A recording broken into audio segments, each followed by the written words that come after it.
Assalomu alaykum. Qadrdonlar tuzumsizlar. Hayit ayyomiga muborak bo'lsin. Bugun hayit ro'za Ramazoni tugadi. Bugun ro'zalar o'tkazib oldik. Hammani tabriklayman. Kechagina tuxum qo'ygandim. Bugun yangi top-toza ustilar yaltillagan ko'rishlarni shart-sharoiti bilan qo'ydim. Bir kun bo'ldi-da, kechqurun qo'ydim. Bir kunda mana Xudo xolasa ko'ryaptim. O'zi embrion bo'lib shakllangan ekan. Tekshirishga qo'ydim men. Inkubator yasadim, shu inkubatorda tekshirib o'tdim. Nima bo'lyapti, nima qilyapti, sindirib qo'ydim.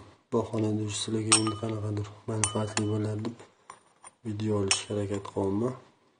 Xato kamchiliklar bo'lsa uzr so'raymiz. Mana ikkita tomondan mana shunaqa tomircha chiqar ekan. Oq ko'ryaptimi yo'qmi? Mana bu mana tuxum sarig'iga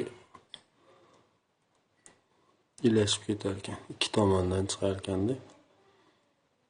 Mana tuxum tekshiraman deb chaqib qo'ydim. Endi jon kirib nima qilayotgan ekan.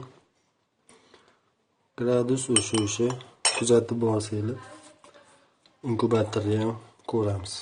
Xudo xolasa rezultat bo'lsa, rezultati bilan olaman. Ayyomlarni yaxshi o'tkazib olaylik.